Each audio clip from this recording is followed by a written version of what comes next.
Good morning, students. It is the lecture 2 of chapter 2 for the class 12 CBSE and RBSC English medium. Okay. Chapter 2 is solution. What is solution? Solution is a homogeneous mixture of two or more than two components. If two components are used, they are known as binary, and if more than, then ternary, quaternary, etc. Okay. Yesterday we have discussed about the types of solution on the basis of state of solute and solvent. कि जो आपने solute और solvent लिया है उसकी state क्या है? Gas को गैस में घुला है, गैस को लिक्विड में घुला है, गैस को सॉलिड में घुला है, सॉलिड को सॉलिड में घुला है, तो state क्या भी है पर हमने उसको टाइप को निकाला था. ठीक है.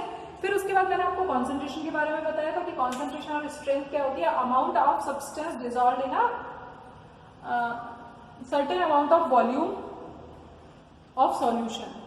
स्ट्रेंथ का मतलब है, स्ट्रेंथ जो है वो कंसंट्रेशन ही होती है कि कोई भी सब्सटेंस, कोई भी सॉल्यूट को आपने कितने सॉल्यूशन में डिसॉल्व किया है. ठीक है.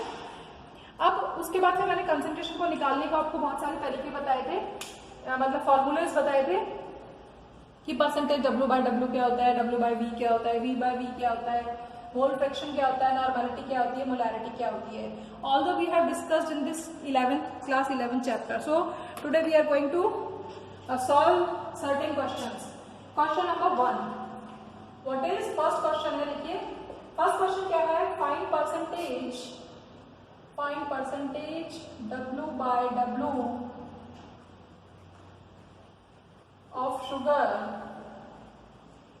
Find percentage W by W of sugar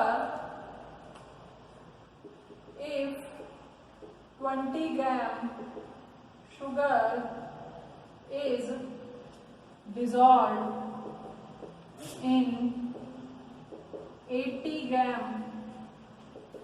water. Okay. यानी क्या है क्वेश्चन, क्या कह रहा है? देखिए क्वेश्चंस को बहुत ढंग से समझने की जरूरत है क्योंकि एक क्वेश्चन इनमें से आएगा. ठीक है. आपसे वो पूछ रहा है find percentage W by W. W by W का मतलब क्या था कि यदि आपके पास दो कंपोनेंट है या 3 कंपोनेंट है तो परसेंटेज W बाय W का पहले आपको फॉर्मूला पता होना चाहिए. तो क्या था? मास ऑफ कंपोनेंट A, और आप ऐसे मान लीजिए total mass of component A plus B. यदि हम ये मानकर चल रहे हैं कि हमारा जो सॉल्यूशन है वो 2 कंपोनेंट से मिलकर बना है. हम अभी बाइनरी के बारे में बात कर रहे हैं कि एक कंपोनेंट का mass upon total mass. Total mass जितने भी कंपोनेंट है सबका कंपोनेंट का सम हो जाएगा. ठीक है. या आप इसको ऐसे भी लिख सकते हैं, मैंने ये ऐसे लिख दिया WA upon WA plus WB. किसी का भी पूछ सकते हैं. अब आप देखो यहाँ पर क्या कर रहे हैं, उसने शुगर को बोला है वाटर में, तो 2 कंपोनेंट हो गए, एक शुगर हो गई एक वाटर हो गया. शुगर कितनी दी है उसने, मास देखना है आपको. ठीक है. W बाय W पूछ रहा है तो मास, शुगर का मास कितना हो गया 20, और तो शुगर का तो 20 मास है और वाटर का कितना है 80 इंटू 100. ठीक है. यही फॉर्मूला बताया था मैंने आपको कल. तो कितना हो गया 20 upon 100 into 100. It means 20% W by W. Clear? Okay. 20% W by W हो गया क्वेश्चन का आंसर. यहाँ तक क्लियर हो गया. मास निकालना है आपको. 1 कंपोनेंट शुगर का पूछ रहा है, find percentage W by W of sugar.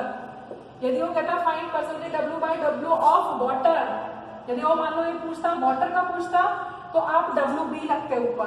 Clear? Now come to the second question. Second question क्या है? सेकंड क्वेश्चन वो कह रहा है calculate percentage V by V. Calculate percentage V by V if 10 ml of component A is dissolved in 90 ml of component B. Calculate percentage V by V of A आपको percentage V by V calculate करनी है किसकी, component A की, ठीक है। क्या formula बताया था परसेंटेज V का, फॉर्मूला क्या था, component volume of component A upon volume of total component that is into 100, ठीक है, क्लियर। तो अब आप यहां पर देखिए, आपको उसमें क्या कहा है, एक कंपोनेंट है 10 ml, एक कंपोनेंट तो है 10 ml, दूसरा कंपोनेंट है 90 ml, दोनों को उसने ml में दिया है। 10 plus 90 into 100 is equals to 10 upon 100 into 100 means 10%। Okay, इस 10% का क्या मतलब है, इस 10% का मतलब है 100 ml सॉल्यूशन में, 100 ml solution has 10 ml solute, इसका मतलब ये है, क्लियर। आपको समझ में आ रहा है मैं क्या बता रही हूं। परसेंटेज V बाय V बोल रहा है तो एक कंपोनेंट अपॉन, मान लीजिए आपके पास दो कंपोनेंट है, दो कंपोनेंट नहीं है, दो सॉल्यूशन है, एक सॉल्यूट है एक सॉल्वेंट है। सॉल्यूट और सॉल्वेंट से समझिए, तो सॉल्यूट यदि वो सॉल्यूट की कोई भी चीज निकलवा रहा है तो सॉल्यूट का, यदि वो मास के बारे में बात कर रहा है तो सॉल्यूट का मास रखेंगे अपॉन टोटल मास रखेंगे। टोटल मास किसका, सॉल्यूशन का, नीचे आपको हमेशा सॉल्यूशन का रखना है। यदि तो सॉल्यूशन नहीं दिया है तो वो फिर आपको कंपोनेंट देगा, ए component upon total component, clear. यदि वो मास दे रहा है तो दोनों के मास रखने हैं, यदि वो वॉल्यूम दे रहा है तो दोनों के वॉल्यूम रखने हैं, क्लियर हो रहा है, ठीक है। क्वेश्चन नंबर 3 देखिए, क्वेश्चन नंबर 3 में वो आपसे बोल रहा है calculate percentage W by V इफ, calculate percentage W by V if 10 gram urea is dissolved in, if 10 gram urea is dissolved in 500 ml solution। Question में वो आपसे क्या कह रहा है कि अब आपको परसेंटेज W बाय V निकालना है एक सॉल्यूशन का। अब परसेंटेज W बाय V से आपको पता होना चाहिए ऊपर क्या चीज है, मास है, ठीक है, और नीचे क्या है, वॉल्यूम है। वॉल्यूम किस चीज का है, volume of solution, mass of component, मतलब कंपोनेंट का मतलब वही सॉल्यूट, ठीक है, इनटू 100। अभी उसने यहाँ पर क्या किया, 10 ग्राम यूरिया, मास किसका लिया, जो चीज मास में दी 10 ग्राम यूरिया, तो यूरिया का ग्राम दे रखा है उसने आपको, मास हो गया। Volume of solution 500 ml solution into 100, 20 से 20 गया, 2% W बाय V है इस सॉल्यूशन का। यानी इस सॉल्यूशन के 100 इसका मतलब क्या हुआ, ये 2% लिखा हुआ है तो इसका मतलब यही हुआ जो क्वेश्चन पूछा है। इसका मतलब 100 ml सॉल्यूशन में जो यूरिया था वो कितना था, 2 ग्राम था। आप ऐसे ही देख लीजिए ना, यदि ये 100 होगा तो ये कितना हो जाएगा, 2 ग्राम। ये तो मुझे बात नहीं हो रही कि 500 में 10 है तो 100 में कितना होगा, 2 ही होगा। उसी को हमने ऐसे सॉल्व किया है, ठीक है, क्लियर। ये तीनों चीजें हो गई। अब क्वेश्चन नंबर 4 देखिए। क्वेश्चन नंबर 4 में उसने आपसे पूछा है कैलकुलेट या find mole fraction. Mole fraction आप बहुत अच्छे से 11th में पढ़कर आए हैं। Find mole fraction of A and B if A has 0.6 mole and B has 0.4 mole in a solution। Question में आपसे कह रहा है कि आपको मोल फ्रैक्शन फाइंड आउट करना है। मोल फ्रैक्शन फाइंड आउट करना है, मोल फ्रैक्शन को हम जारी से बताते हैं।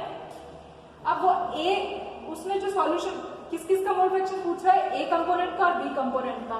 इसका मतलब मोल फ्रैक्शन भी हमारे पास दो हो जाएंगे, एक्स ए और एक्स बी। क्लियर। अब एक्स ए क्या होता है आपको पता है, एक्स ए या फिर एक्स नहीं बोलते, इसको हम जाई ही बोलते हैं। तो जाई ए किसके बराबर होगा, N A plus N B के, और it will be equal to N B upon N A plus N B. ये क्या है, मोल्स है, उसने आपको डायरेक्ट मोल दे रखे हैं, ठीक है। तो ए के मोल कितने हैं, तो 0.6 अपॉन 0.6 प्लस 0.4 यानी 1, और ये कितना हो गया, ये भी 1 हो गया। समझ में आ रहा है। यदि मान लीजिए वो यहाँ पर मोल नहीं देता, यहाँ पर ग्राम दे देता, तो आप क्या करते, ग्राम में मोलर मास का भाग लगा के पहले मोल बनाते और मोल से मोल फ्रैक्शन बनाते।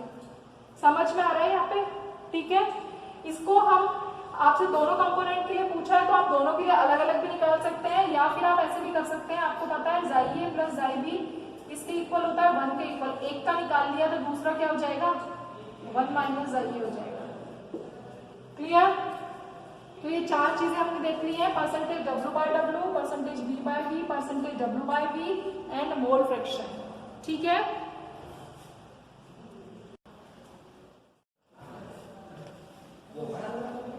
देखिए अब क्या कहता है क्वेश्चन कि 5.5 gram oxalic acid is dissolved in 250 ml solution. Okay, density of solution is 1.1 gram per ml, find percentage W by W of oxalic acid.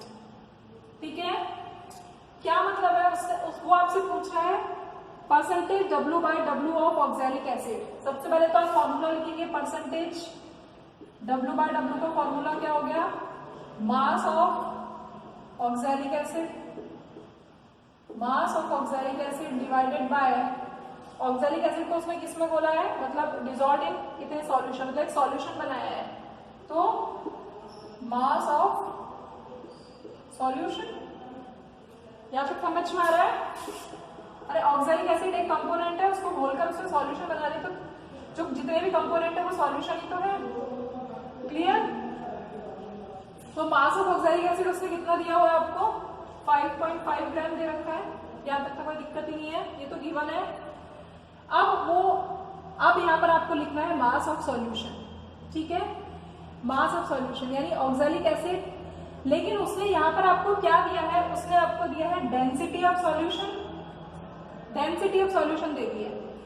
देखो वापस से क्वेश्चन को पढ़िए, 5.5 gram oxalic acid is dissolved in 250 ml solution. 250 ml solution क्या चीज है, volume दे रखा है उसने आपको, ml का मतलब वॉल्यूम दे रखा है। आपको चाहिए क्या, मास। तो आपको एक फॉर्मूला बताया हुआ है मैंने, m बराबर Vd। मास किसके बराबर होता है, mass is equals to volume into density.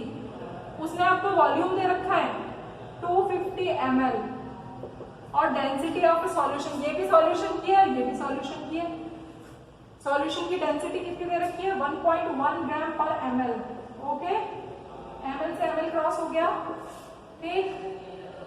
आप देखिए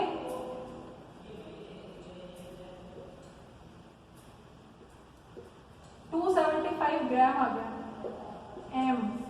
m क्या है, मास किसका, ये भी सॉल्यूशन की है और ये भी सॉल्यूशन की है, यानी वॉल्यूम भी सॉल्यूशन का है, डेंसिटी भी सॉल्यूशन की है, तो मास किसका होगा, मास ऑफ सॉल्यूशन। ओके, तो यहाँ पर आप क्या लिखोगे, तो अब आप देखिए क्वेश्चन कैसे होगा, 275 क्लियर इंटू 100। इसको आप सॉल्व करोगे, ठीक है। तो जब आप इसको सॉल्व करोगे तो आपका क्या आ जाएगा, इसको सॉल्व करने पर आपका आ जाएगा 2%। 2% काट लीजिएगा, कट जाएगा। देखिए 11 5 जा 55, 11 2 जा 22 और 11 5 जा 55।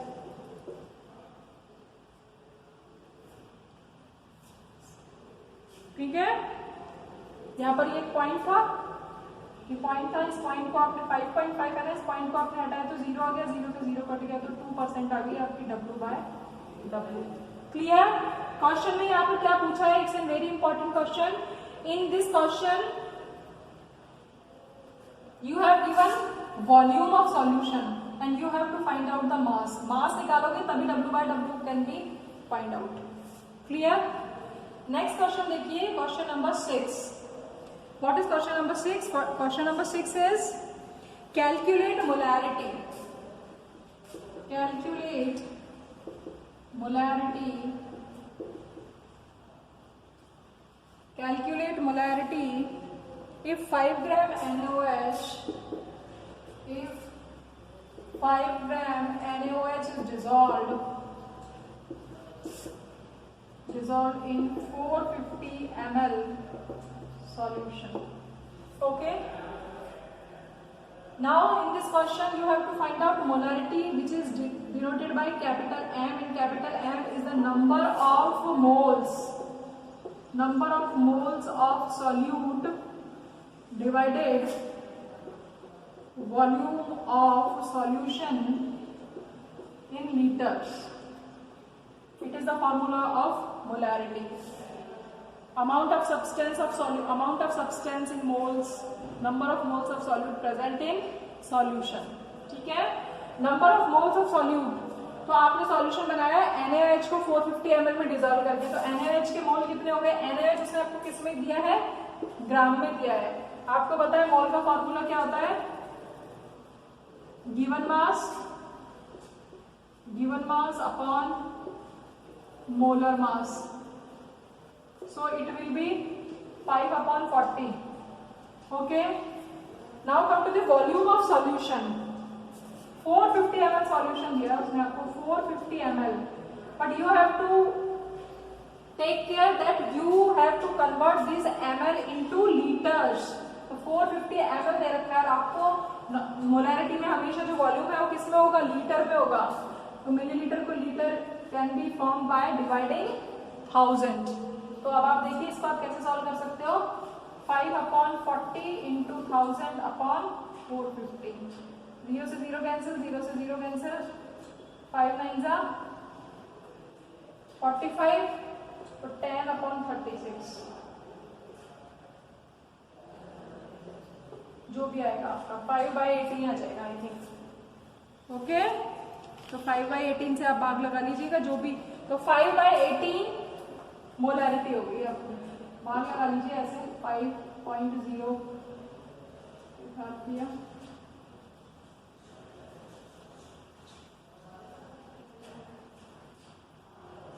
0.2 मोलर हो गया solution. Okay, clear? So in this way you can be find out molarity. Now come to the next question, which is question number 7. Find normality. Find normality of a solution if 12.6 gram oxalic acid, 12.6 gram oxalic acid is dissolved in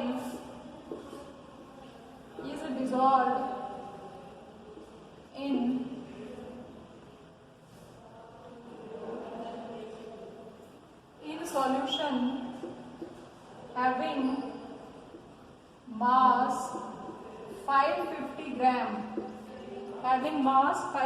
gram, and density of solution is, density of solution is 1.10 gram per ml. 1.10 gram per ml. Okay, यहाँ पे आपसे क्या question कह रहा है? आपको you have to find out the normality. आपको normality निकालनी है, ठीक है? नॉर्मेलिटी निकालनी है आपको। अब इस नॉर्मेलिटी में वो आपको क्या कह रहा है? सबसे पहले नॉर्मेलिटी फाइंड आउट करनी है, तो नॉर्मेलिटी का फॉर्मूला लिखेंगे। कैपिटल N किसके बराबर होता है? Number of gram equivalent upon volume of solution in litres, ठीक है? ग्राम इक्विवेलेंट के नंबर। अब यहाँ पर देखो उसने आपको क्या कहा है, पहले तो ये देखो कि सॉल्यूशन कैसे बनाया है उसने। ऑक्सैलिक एसिड को is dissolved in A solution, मतलब उसने ऑक्सैलिक एसिड का सॉल्यूशन बनाया, ऑक्सैलिक एसिड को वाटर में घोल दिया, ठीक है। तो solution if 12.6 gram oxalic acid के ग्राम इक्विवेलेंट निकालना है आपको, उसने आपको ग्राम दिया है। अब आपको फॉर्मूला पता होना चाहिए, 11th में बताया था और कल भी बताया था, number of gram equivalent. Number of gram equivalent कैसे होगा, ग्राम्स अपॉन इक्विवेलेंट वेट। ये तो होता है, ये क्या होता है, ये तो होता है नंबर ऑफ ग्राम इक्विवेलेंट, ठीक है, अपॉन वॉल्यूम ऑफ सॉल्यूशन, ठीक है, वॉल्यूम ऑफ सॉल्यूशन। सॉल्यूशन का मास उसने आपको दिया हुआ है, क्लियर। वॉल्यूम ऑफ सॉल्यूशन, पहले तो फॉर्मूले को लिखिए, सिंप्लीफाई करिए फॉर्मूले को। अब ग्राम कितने हैं, 12.6 ग्राम, और ऑक्सैलिक एसिड का सॉल्यूशन है, तो जो उसका इक्विवेलेंट वेट कैसे होगा, इक्विवेलेंट वेट का फॉर्मूला मैंने आपको बताया था। इक्विवेलेंट वेट का फॉर्मूला क्या होता है, इक्विवेलेंट वेट होता है मोलर मास अपॉन वैलेंसी या चार्ज, कुछ भी ले सकते हैं आप, वैलेंसी और चार्ज, क्लियर। तो मोलर मास निकालेंगे, इसका फॉर्मूला है H2C2O4.2H2O। जब इसका पूरे का मोलर मास निकालेंगे तो ये आएगा 126। तो मोलर मास हो गया 126, वैलेंसी कितनी है 2, तो कितना हो गया 63, यानी इक्विवेलेंट वेट कितना हो गया 63। तो इसको जब आप सॉल्व करेंगे, ये क्या चीज को बता रहा है, ये बता रहा है आपके नंबर ऑफ ग्राम इक्विवेलेंट को। क्वेश्चन को ढंग से समझने की जरूरत है, आपको नॉर्मेलिटी फाइंड आउट करनी है, इसके लिए आपको ग्राम इक्विवेलेंट निकालना है। ग्राम इक्विवेलेंट के लिए उसने आपको ग्राम दे रखा है, तो ग्राम तो दे रखा है, इक्विवेलेंट वेट आप खुद फाइंड आउट करेंगे और इसको डिवाइड करेंगे, तो ये आपका नंबर ऑफ ग्राम इक्विवेलेंट आ गया। यहाँ तक तो कोई दिक्कत नहीं होनी चाहिए। उसके बाद आपसे वॉल्यूम ऑफ सॉल्यूशन पूछ रहा है, वॉल्यूम चाहिए, और उसने आपको क्या दे रखा है, अगेन मास दे रखा है और डेंसिटी दे रखी है। अभी थोड़ी देर पहले आपको फॉर्मूला बताया था m बराबर vd। आपको क्या चाहिए, वॉल्यूम चाहिए, मास दे रखा है उसने कितना 550 ग्राम, किसका है, सॉल्यूशन का। यहाँ पर भी आपको सॉल्यूशन चाहिए, सॉल्यूशन का 550 ग्राम उसने आपको मास दे रखा है और डेंसिटी दे रखी है, ये दोनों चीजें दे रखी है। डेंसिटी कितनी है 1.1 ग्राम पर ml। पर ml का मतलब ये ऊपर ml चला जाएगा ना, पर ml का मतलब, तो ग्राम से ग्राम कैंसिल हो गया, ये 0, तो कितना आ गया, इसको सॉल्व करेंगे 500 ml आ गया। वॉल्यूम आ गया आपके पास, कितना आ गया 500 ml, और आपको चाहिए था कितना, चाहिए किसमें, लीटर में, तो क्या कर दोगे, डिवाइड कर दोगे। तो क्वेश्चन को सॉल्व करिए, देखिए ये हो गया 0.2, ये हो गया 1/2, तो क्या बच गया 0.2 का मतलब इंटू 2/1, ठीक है, 0.2 हटा दीजिए, तो 4 नॉर्मल हो गया आपका सॉल्यूशन। समझ में आ रहा है, कितना हो गया 4।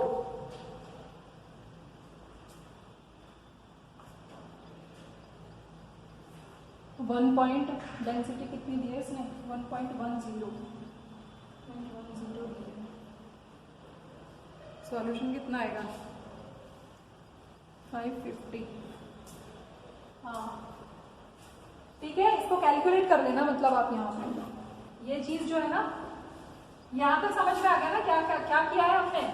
आपको क्वेश्चन सॉल्व करना आना चाहिए। देखो ग्राम अपॉन इक्विवेलेंट, ग्राम उसने आपको दे रखे हैं 12.6 क्वेश्चन में। इक्विवेलेंट वेट कैसे निकालेंगे, पहले किसी भी चीज का मोलर मास निकालेंगे, जिसका इक्विवेलेंट वेट आपको यूज करना है, उसके बैलेंस या 4 से भाग दे देंगे, 63 हो जाएगा, ठीक है। कैसे होगा वो मैंने वहां बता दिया है। फिर आपसे वो वॉल्यूम ऑफ सॉल्यूशन पूछ रहा है, तो वॉल्यूम ऑफ सॉल्यूशन में आपको उसने क्या कहा है, उसने आपको वॉल्यूम पूछ रहा है, तो मास अपॉन डेंसिटी हो जाएगा ना। तो मास उसने आपको कितना दे रखा है 550 ग्राम दे रखा है, और डेंसिटी उसने आपको कितनी दे रखी है 1.10 दे रखी है, ठीक है। पॉइंट हटाओगे 2 0 हो जाएंगे, 1 0 से 1 0 गया, ठीक है, 500 आ जाएगा, ठीक है। तो जब आप इसको सॉल्व करोगे 500 अपॉन 1000, तो इसको जो भी आंसर आएगा that will be your normality. Clear? यहाँ तक समझ में आ गया? ठीक है। अब आप देखिए, अब हमारे पास फिर से एक क्वेश्चन है। तो मैंने आपको क्या क्या चीजें बता दी? मैंने आपको बता दिया percentage W/W, V/V, W/V, mole fraction, molarity, normality. ठीक है। अब एक क्वेश्चन और बता रही हूँ मैं आपको विच इज इंपॉर्टेंट, उसके बाद आप अपने सीबीएसई के CBSE student should be more focused.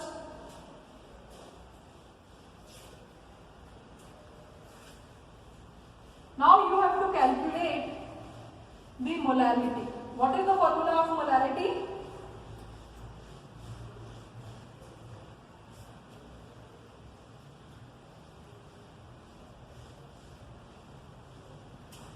Okay. Question number 8. Find molarity. Find molarity of 93% W/V H2SO4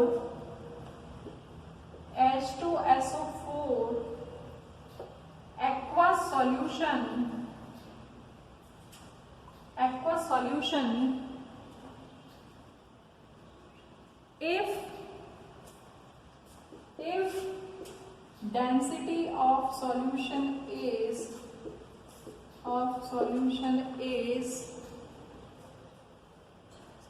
1.84 gram per ml. It's a very important question. Very important question. You have to find the molarity. Molarity is denoted by small m. What is the formula? Molarity का formula है number of moles of solute upon mass of solvent in kg. Okay? तो आप number of mole of solute, अब उसने क्या कहा है आपको, उसने H2SO4 का एक एक्वस सॉल्यूशन है, H2SO4 का एक्वस सॉल्यूशन है, इट मींस एक कंपोनेंट तो H2SO4 है और एक एक्वस सॉल्यूशन का मतलब दूसरा वाटर हो गया, इन दोनों से मिलकर बना है। ठीक है, यहाँ तक क्लियर है। लेकिन हमें ये चीज ध्यान रखनी है कि यहाँ पर सॉल्यूशन नहीं है, यहाँ पर सॉल्यूट है, यहाँ पर सॉल्वेंट है। क्लियर? नाउ उसने आपको क्या दिया है, 93% W/V दिया है। What does it mean? 93% W/V। इसका मतलब क्या है? 93% W/V। W/V क्या होता है? W का मतलब है मास ऑफ H2SO4, W का मतलब मास, V का मतलब volume of solution, volume of H2SO4 aqueous solution. समझ में आ रहा है क्या चीज बता रही हूं मैं? You should be very focused on this question कि यहाँ पर उसने आपको W/V दिया है, तो W तो किसका है? सॉल्यूट, एक कंपोनेंट का मास है, और यहाँ पर क्या होता है, यहाँ पे दोनों कंपोनेंट आते हैं ना। हमने जितने भी परसेंटेज W/W पढ़ा है, V/V पढ़ा है और W/V पढ़ा है, इसमें नीचे जो भी आ रहा है बस दोनों कंपोनेंट, दो है तो दो, तीन है तो तीन, जितने भी कंपोनेंट है उन सबका वॉल्यूम आ रहा है। So mass of H2SO4 upon volume of H2SO4 aqueous solution. तो उसने आपको मास तो दिया है कितना, H2SO4 का मास तो उसने आपको क्वेश्चन में दिया है 93 ग्राम, और सॉल्यूशन का जो पूरा का पूरा सॉल्यूशन है उसका उसने वॉल्यूम आपको दिया है 100 ml। ये तो उसने क्वेश्चन में गिवन है, it is given to you. ठीक है, अब आपसे वो कह रहा है कि आपको उसने एक सॉल्यूशन दे दिया H2SO4 एक्वस सॉल्यूशन का, ये आपसे मोलैरिटी पूछ रहा है। तो मोलैरिटी निकालने के लिए आपको क्या क्या चाहिए, और उसने डेंसिटी भी दी है। तो देखो सबसे पहले मोल ऑफ सॉल्यूट कितने ग्राम दे रखा है उसने, 93, तो ग्राम को मोल में बदल लेंगे, H2SO4 का कितना होता है 98। ये तो हो गए आपके mole of solute. Clear? Now come to the mass of solvent. अब सॉल्वेंट का मास निकालना है, मास का फॉर्मूला क्या है? अब आप देखिए यहां पर कैसे होगा। वॉल्यूम दे रखा है उसने आपको, ठीक है, वॉल्यूम ऑफ सॉल्यूशन। तो आपको फॉर्मूला बताया था मैंने, m बराबर VT, ठीक है, VT। तो मास कितना हो जाएगा? वॉल्यूम उसने आपको दे रखा है, m क्या है, वॉल्यूम क्या दे रखा है? वॉल्यूम दे रखा है उसने आपको 100 ml, ओके। सॉल्यूशन का, किसका? सॉल्यूशन का। ये ढंग से देखना है, सॉल्यूशन का दे रखा है, सॉल्वेंट का दे रखा है। यदि यहाँ पर ही गड़बड़ होगी, सॉल्यूशन का वॉल्यूम उसने आपको दे रखा है गिवन 100 ml, ठीक है। डेंसिटी क्वेश्चन में उसने दी है, वो किसकी दी है? वो भी सॉल्यूशन की दी है। तो कितनी हो गई? 1.84 ग्राम पर ml। ml से ml कैंसिल हो गया, कितना बच गया? 184 ग्राम। ये क्या आ गया? ये सॉल्वेंट का ये सॉल्यूशन का मास है, ये मास आ गया किसका? सॉल्यूशन का। क्लियर? सॉल्यूशन का। लेकिन हमें सॉल्यूशन का नहीं चाहिए, हमें तो क्या चाहिए? सॉल्वेंट का। तो आपको पता है, we know that solute plus solvent equals to solution. ये मास, सबके मास ले लिया हमने, सॉल्वेंट और सॉल्यूशन से। आपको क्या निकालना है? सॉल्वेंट का मास आपको फाइंड आउट करना है। मास of solvent, mass of solute, mass of solution. Mass of solvent निकालना है। मास ऑफ सॉल्यूट कितना दिया हुआ है? मास ऑफ सॉल्यूट तो उसने खुद ही दिया है, कितना? H2SO4 क्या सॉल्यूट है, 93 gram. Clear? Mass of solution, mass of solution आपने अभी कैलकुलेट करके निकाल लिया 184 ग्राम। आपको ये ध्यान रखना है, ये आप क्वेश्चन तभी सब सॉल्व होंगे जब आप यूनिट्स को यूज करेंगे। ग्राम है, इसका मतलब मास 93 भी ग्राम है। तो मास ऑफ सॉल्वेंट कितना हो गया? 184 माइनस 93 यानी 91 ग्राम। ये क्या हो गया? ये हो गया 91 ग्राम। क्लियर? वापस से देखिए क्वेश्चन को। आपसे वो कह रहा है कि मोलैलिटी फाइंड आउट करनी, तो मोलैलिटी का फॉर्मूला यदि वो डायरेक्ट क्वेश्चन पूछता है तब तो वेल एंड गुड, बट यहाँ पर उसने आपको क्वेश्चन को थोड़ा सा टर्न किया है कि 93% W/V दिया है। W/V दिया हुआ है तो पहले तो आप W/V से देखेंगे कि क्या चीज गिवन है। 100 ml में 93 ग्राम उसने सॉल्यूट दे रखा है आपको, तो 93 ग्राम सॉल्यूट दे रखा है, तो सॉल्यूट तो दे रखा है, उसके ग्राम को आप मोल में कन्वर्ट कर देंगे by dividing molar mass. Okay, be clear? ये तो कोई दिक्कत ही नहीं होनी चाहिए। नाउ कम टू दी, आपको चाहिए मास ऑफ सॉल्वेंट और उसने आपको दे रखा है वॉल्यूम ऑफ सॉल्यूशन। तो पहले तो वॉल्यूम ऑफ सॉल्यूशन को किस में बदलोगे? मास में बदलोगे। सॉल्यूशन का जो वॉल्यूम दे रखा है उसको डेंसिटी से जैसे ही मल्टीप्लाई करोगे मास में बदल जाएगा, यानी ये जो आई है ये मास आ गया सॉल्यूशन का। बस अब इसमें से सॉल्यूट को जैसे ही घटाओगे मास ऑफ सॉल्वेंट आ जाएगा। लेकिन अब आपको यहाँ पर देखना है, तो आपका मास ऑफ सॉल्यूट कितना आ गया? मास ऑफ सॉल्वेंट कितना आ गया? 91 ग्राम आ गया, ठीक है। लेकिन आपको किसमें चाहिए? किलोग्राम में, डिवाइडेड बाय 1000, ठीक है। इसको सॉल्व करोगे तो it will be the molality.